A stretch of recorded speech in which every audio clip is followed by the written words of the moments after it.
जो खबरें आ रही हैं रूस यूक्रेन से, उसके हवाले से जो बातें निकल कर आ रही हैं वो ये है कि पहले बूचा, उसके बाद होस्टोमल और अब मारियोपोल में रूस ने तबाही मचा दी है। अलग अलग जगहों की खबरें आ रही हैं। मारियोपोल में 5000 से ज्यादा लोगों का नरसंहार जो है वो देखने को मिला है। ये बड़ी जानकारी निकलकर सामने आई है। होस्टोमल में जहां बेसमेंट से 11 लाशें निकली थीं, आपको याद होगा बूचा में उससे पहले 300 से 500 लाशों का जिक्र हुआ था, लेकिन मारियोपोल से जो खबर आई है वो बहुत ज्यादा परेशान करने वाली है। 5000 लोगों से ज्यादा ऐसे हैं जो नरसंहार का शिकार हुए हैं और अब यह कहा जा रहा है कि मारियोपोल के गुनाह को रूस सबूत मिटाने में जुटा हुआ है। मारियोपोल के बंदरगाह पर भी रूसी कब्जा है। अब मारियोपोल के बारे में एक बार हम आपको जानकारी दे दें कि मारियोपोल वो जगह है जिसे आप लैंड ब्रिज कह सकते हैं क्रीमिया, रूस और दोनेत्स्क का, यानी वो इलाके डोनबास के जहां पर रूस ने स्वतंत्र घोषित कर दिया था। ऐसे में रूस के लिहाज से जगह बहुत ज्यादा महत्वपूर्ण हो जाती है। लेकिन अब जब यह खबर सामने आती है कि 5000 से ज्यादा लोगों का नरसंहार जो है वो किया गया है, तो ये परेशान करने वाली खबर, ये बड़ी खबर। मारियोपोल में गुनाह के सबूत फिलहाल रूस मिटा रहा है और ये नई और बड़ी जानकारी सामने आई है। तो एक बार फिर हम आपको बता दें, मारियोपोल बंदरगाह पर रूस का कब्जा हो गया है और बड़ी जानकारी इस वक्त यही निकल कर आ रही है कि मारियोपोल में रूस ने भीषण तबाही मचा रखी है। 5000 से ज्यादा लोग ऐसे हैं जिनका नरसंहार मारियोपोल में किया गया है। नरसंहार इस वक्त यूक्रेन के अलग अलग शहरों में देखने को मिल रहा है। सबसे पहले बूचा की तस्वीरें आई जहां पर दुनिया ने पुतिन को युद्ध का अपराधी कहा, जिनके खिलाफ इंटरनेशनल कोर्ट जाने की बात की। उसके बाद होस्टोमल की तस्वीरें निकल कर आई जहां पर 11 लाशें निकली जिनके साथ अमानवीय तरीके से उन पर हमला करके उन्हें कत्ल किया गया था। और अब मारियोपोल, तो ये तमाम तस्वीरें हमने आपको दिखाई। मारियोपोल का जिक्र हुआ है। हमारे संवाददाता गौरव सावंत लगातार रिपोर्टिंग कर रहे हैं पहले दिन से। गौरव, लैंड ब्रिज कहते हैं मारियोपोल को, बहुत इंपॉर्टेंस रखती है ये जगह दोनों देशों के लिहाज से, लेकिन अब जो खबर आ रही है वो ये कि 5000 लोगों का कत्लेआम हुआ है, नरसंहार हुआ है, निशान मिटाए जा रहे हैं नरसंहार के। कैसे देखा जाए, क्योंकि ये खबर भी बहुत बड़ी है बूचा और होस्टोमल के बाद। आप बिल्कुल सही कह रहे हैं और मारियोपोल में जो हो रहा है इससे बहुत चिंता है यहां यूक्रेन में सरकार को। उन्होंने कल एक इमरजेंसी इवैक्यूएशन का आदेश दिया कि मारियोपोल में जो लोग रहते हैं, खार्किव में जो लोग रहते हैं यूक्रेनी नागरिक, वो जितना जल्दी वहां से निकल सके निकल जाए, क्योंकि वहां पर युद्ध बहुत भीषण होने वाला है। लेकिन डर यह है कि अभी भी 1 लाख के आसपास लोग मारियोपोल में फंसे हो सकते हैं। ये संख्या उससे अधिक भी हो सकती है।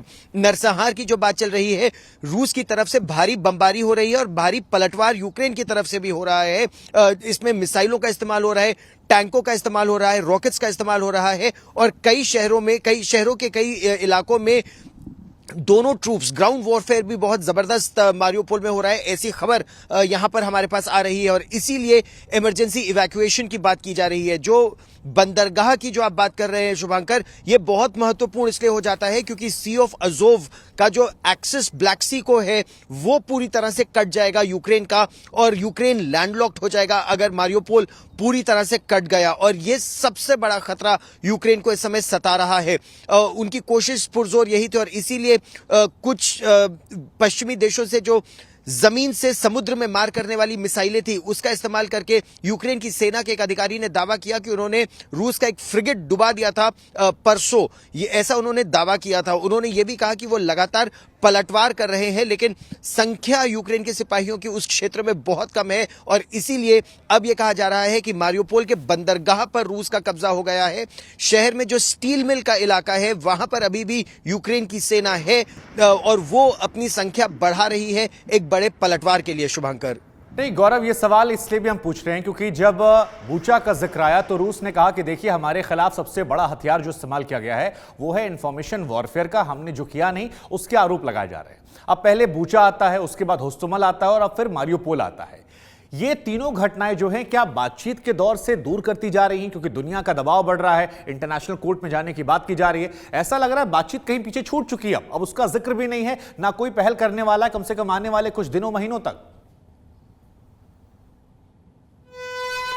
मैं गौरव आपके पास आऊंगा इस सवाल का जवाब लेने के लिए। बड़ी खबर आ रही है, माफ कीजिए आपको रोकूंगा, उसके बाद आप इस सवाल का जवाब दीजिएगा।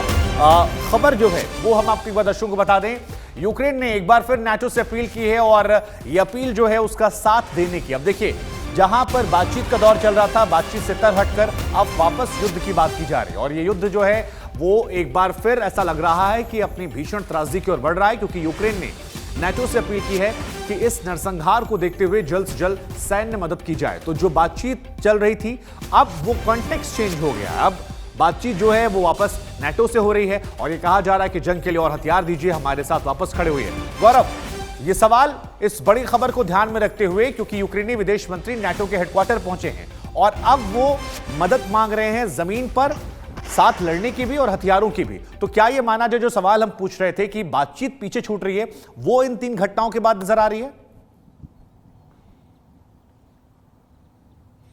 राष्ट्रपति ज़ेलेंस्की यही कह रहे हैं कि वो बातचीत तो चाहते हैं, लेकिन वो घुटनों के बल बातचीत नहीं चाहते और इसीलिए लगातार वो पश्चिमी देशों से मांग कर रहे हैं कि उन्हें ऑफेंसिव वेपन्स दिए जाएं, केवल डिफेंसिव वेपन्स नहीं। यानी वो S-300 मिसाइल डिफेंस शील्ड तो चाहते हैं, लेकिन उसके साथ साथ लड़ाकू विमान भी चाहते हैं। वो ये भी चाहते हैं कि उनको टैंक दिए जाए और चेक रिपब्लिक ने उनको 5 यूनिट टैंक देने का आश्वासन दिया है। उनको एस्टोनिया से और कुछ और देशों से और वेपन्स और सिस्टम्स भी मिल रहे हैं। S-300 सिस्टम्स की वो मांग कर रहे हैं, सरफेस टू एयर मिसाइल्स की मांग कर रहे हैं। वो ये कह रहे हैं कि अमेरिका उन्हें स्विच ब्लेड ड्रोन सिस्टम दे और ये बहुत ही जो स्विच ब्लेड यूकैव्स है, अनमैन्ड कॉम्बैट एरियल व्हीकल्स, बहुत ही जबरदस्त अमेरिका के सिस्टम्स है जिनकी यूक्रेन इस समय मांग कर रहा है। इसके अलावा वो Starstreak surface to air, man portable surface to air missile system की मांग कर रहा है। लुहांस्क और डोनेट्स्क के इलाके में कुछ को तैनात भी किए जाने की खबर है। इसके अलावा स्टिंगर मिसाइल वो और मांग रहा है, javelin anti tank guided missiles वो मांग रहा है और हमने आज तक पर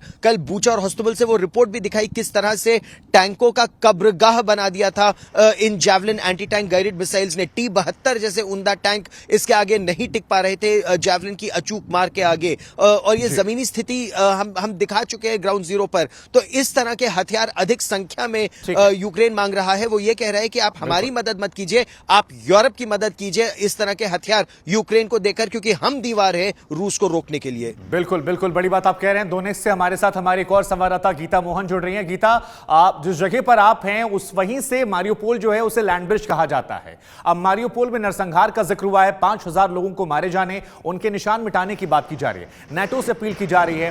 क्या देख रहे हैं इस युद्ध का हायर डायमेंशन, आपको क्या नजर आ रहा है जब बार बार ये नरसंहार की कहानियों का जिक्र अलग अलग शहरों को लेकर हो रहा है?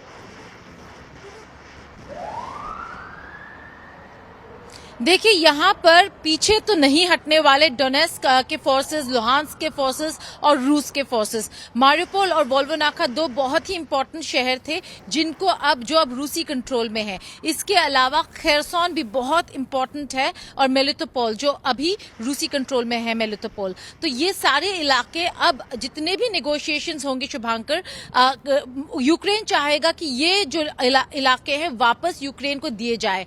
ऐसा होने नहीं वाला। कल हम एक बहुत ही इंपॉर्टेंट मिलिट्री स्पोक्सपर्सन से बात कर रहे थे जिसका इंटरव्यू हम थोड़े देर में चलाने वाले हैं। वो उन्होंने यही कहा कि ये हमारे ही इलाके हैं और हमारे ही रहेंगे और अगर यूक्रेन नहीं मानेगा तो उन्होंने इंडिया पाकिस्तान का हवाला देते हुए कहा तो ये बॉर्डर भी इंडिया पाकिस्तान की तरह हमेशा से टेंस्ड ही रहेगा। बातचीत को लेकर जो गुंजाइशें चल रही थी, हम सभी मान रहे थे कि दोनों बड़े राष्ट्राध्यक्ष जो हैं आमने सामने बैठेंगे, उसके आसार कहीं नजर आ रहे हैं आपको हाल फिलहाल? देखिए, अगर राष्ट्रपति लेवल की बात भी हो जाए शुभांकर, अब रूस और डोनेट्स्क लुहांस्क के फोर्सेस पीछे नहीं हटने वाले। अगर उनको मिलिटरीली पीछे हटाया गया, अगर मदद इतनी आई इंटरनेशनल फोर्सेस से कि उनको पीछे हटा पाए यूक्रेन, तभी हट पाएंगे, वरना जो नए फ्रंट लाइन्स बन रहे हैं वो और आगे बढ़ते जाएंगे। तो जरूरी ये है कि निगोशिएशंस जल्द से जल्द एक पॉलिटिकल लेवल पे आए जहां पर डिसीजन हो पाए कि यूक्रेन और डोनेट्स्क लुहांस्क के बीच में क्या लकीर खींचने वाली है या क्या कोई कॉम्प्रोमाइज होगा जहां पे ऑटोनॉमी की बात वापस करेंगे और मिन्स्क एग्रीमेंट को इंप्लीमेंट करेंगे। ठीक है गौरव, आपका और गीता आपका, आप दोनों का बहुत बहुत शुक्रिया, आपने तमाम जानकारी हमारे दर्शकों तक पहुंचाई। आगे भी आपसे अपडेट लेंगे हम। और अब बात करते हैं यहां पर एक और बड़ी खबर को लेकर। हम बता दें, गोरखपुर मंदिर में हमले का आरोपी मुर्तजा जो है उसका कबूलनामा सामने आया है। इस कबूलनामा में मुर्तजा ऑन कैमरा ये कह रहा है कि CAA NRC में मुसलमानों के साथ गलत हो रहा है और इस गुस्से की वजह से उसने गोरखनाथ मंदिर पर हमला कर दिया। कई और बातें भी कही गई। इस वीडियो को देखकर यह साफ साफ नजर आ रहा है कि मुर्तजा को इस कदर रेडिकलाइज किया गया कि वो हत्या करने पर उतारू हो गया। क्या कह रहा है ये मुर्तजा, हम आपको सुनवाते हैं। दोनों सामान लेके हम टेम्पो पे चढ़े, 450 से 500 रुपये का सामान था। टेम्पो पे चढ़े, टेम्पो से नौगढ़ है, से टेम्पो में नौगढ़ से जो है उसने कहा कि हम आपको रिजर्व में गोरखपुर पहुँचा देंगे। तो हमने कहा भाई ठीक है, गोरखनाथ में रुकवा देना।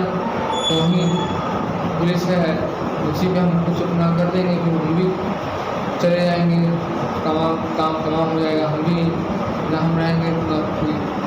तो इस तरह से हमारे थॉट्स बहुत से एंगल से हम सोच रहे थे जस्टिफाई करने का कि ऐसा भी है कि हाँ भाई देखो CNRC भी कर रहे हैं तो गलत हो रहा है ना। हमारे साथ जो गलत हुआ वो तो ड्राइविंग फैक्टर है ही, तो उसको मैं दिमाग में जो जस्टिफिकेशन, उसके मतलब कोई काम करने से पहले आदमी जस्टिफिकेशन भी तो बनाता है, उसको मैं जस्टिफिकेशन दे रहा था कि तो मुसलमानों के साथ जुल्म हो रहा है, कोई कर्नाटक में इतनी हो रहा तो हम अब कोई नहीं करेगा। तो मतलब उस तरह से मैं सोच के मैं बोला कि अब फिर थक गया सोच रहा, बोला कर ही दो भाई।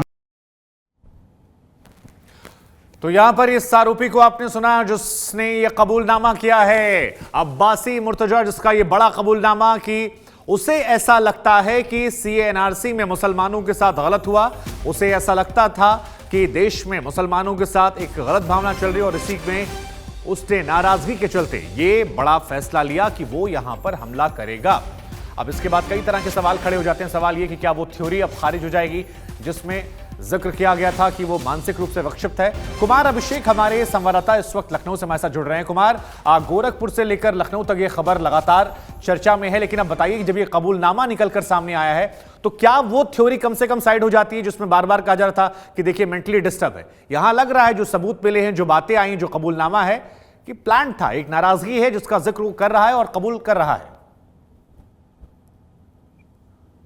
देखिए, परिवार लगातार कह रहा है कि वो मेंटली डिस्टर्ब था, मानसिक हालत ठीक नहीं थी। यहाँ तक कि कल अखिलेश यादव ने भी कहा कि उसके पिता को भी सुना जाना चाहिए। लेकिन जिस तरीके का शुभांकर ये कबूलनामा आया है, एक तो साफ साफ दिख रहा है कि वो कहीं ना कहीं सेल्फ रेडिकलाइज था। और जिस तरीके से उसने तमाम बातें कही हैं कि वो नेपाल से लौटा, उसने सीधा वो हाथों में वो हथियार खरीदा और वो कुछ ना कुछ कर जाना चाहता था। बेशक वो CNRC का नाम ले रहा है, कर्नाटक के हिजाब कंट्रोवर्सी का नाम ले रहा है, लेकिन वो अपने दिमाग से बिल्कुल इस बात को लेकर क्लियर था कि उसे कुछ ना कुछ करना था। तो वो लगातार जाकिर नाइक के जो वीडियोस की बात आ रही है वो उसके लैपटॉप से मिले हैं। वो घर से जा चुका था, एक रात उसने सिद्धार्थनगर में गुजारी और एक रात वो नेपाल में उसने रात में गुजारी और नेपाल से सीधा आया, उसने गाड़ी ली और वो कुछ न कुछ करने आया था, जिसकी बात वो खुल करके इस कबूलनामे में बोल रहा है कि चाहे जो हो वो कुछ न कुछ करके जाएगा। तो या तो वो बहुत ज्यादा ही सेल्फ रेडिकलाइज हो चुका था देखते देखते, लेकिन उसके कई जो है ना लिंक्स भी निकल करके सामने आ रहे हैं, जिसे ATS और तमाम जो दूसरी एजेंसियां हैं लगातार खंगाल रही हैं। चाहे वो सिद्धार्थनगर में किसी एक शख्स को उठाया गया हो या फिर यहाँ तक कि सहारनपुर तक की चर्चा आ रही है। लेकिन इस बात में पूरी तरीके से इस वीडियो के सामने आने के बाद एक चीज तो साफ साफ दिखाई दे रहा है कि जिस टेरर एंगल की बात की जा रही थी कि ये सुनियोजित एक हमला है और ये हमला सुरक्षा बलों पर मंदिर पर हुआ है, ये तो कम से कम उसके कबूलनामे से साफ निकल करके आ रहा है। रही बात उसके मानसिक तौर पर बीमार होने की, तो परिवार ये दावा कर रहा है कि ये पहले से है, लेकिन उसके वीडियोस कुछ और बता रहे हैं। शुभंकर, नहीं, अब कुमार अभिषेक देखिए दो बातें निकल कर आ रही हैं। एक वर्ग बार बार ये कह रहा है कि देखिए अगर उसे हमला करना होता तो क्या वो गेड़ासा या हथियार लेकर जाता, कोई बड़ा हथियार ले सकता था। हालांकि जो बात आप कह रहे हैं कि देखिए सेल्फ रेडिकलाइज था, यानी खुद से ज्यादा वो हो गया था और उस वजह का असर जो है उसे कुछ ना कुछ करके दिखाना था। लेकिन टेरर एंगल, ये सेल्फ रेडिकलाइजेशन, इसके अलावा वीडियोस का मिलना, ये कबूलनामा, क्या उस थ्योरी को साइड करता है जिसमें बार बार कहा जा रहा है कि देखिए एक छोटा हथियार लेकर वो क्यों गया, अगर यही उसे करना था। क्योंकि बहुत सारे पहलू ऐसे जो बता रहे हैं कि उसे कुछ करना था, वो चाहे अपने स्तर पर ही करना था, एक मैसेज देने के लिए। देखिए शुभंकर, उसमें एक थ्योरी ये भी है जो कि एजेंसियां बता रही हैं, वो ये कि वो छोटे हथियार के साथ बेशक गया हो, लेकिन उसका इरादा जो था वो वहां मौजूद पुलिस वाले पर हमला करके उसका हथियार छीनकर और उसके बाद आगे हमले करने का था। लेकिन एक बात तो साफ है कि वो कहीं ना कहीं बुरी तरीके से रेडिकलाइज था, ये बात तो साफ साफ उसको दिखाई दे रही है, क्योंकि कई बातें वो कह रहा है। दूसरा, वो नेपाल से जब चला तो उसने बेशक छोटे हथियार खरीदे, गड़ासा खरीदा, लेकिन उसने खरीदा और उसका निशाना क्या था? उसका निशाना था कि उसे मंदिर तक जाना है और उसने बकायदा टेम्पो लिया, टेम्पो पर बैठा और वहां जाकर उसने धार्मिक जो नारे हैं उस धार्मिक नारे को लगाया, नारेबाजी की और उसके बाद वो हमला करता है। अब ये छोटा हथियार है, बड़ा हथियार है, इसको अगर आप थोड़ी देर के लिए अलग भी रख दें तो कम से कम वो एक सोच के साथ तो पहुंचा ही था ना मंदिर, कि कुछ ना कुछ उसे करना है, और ये उस अपने वो उस वीडियो में उसको कबूल भी कर रहा है।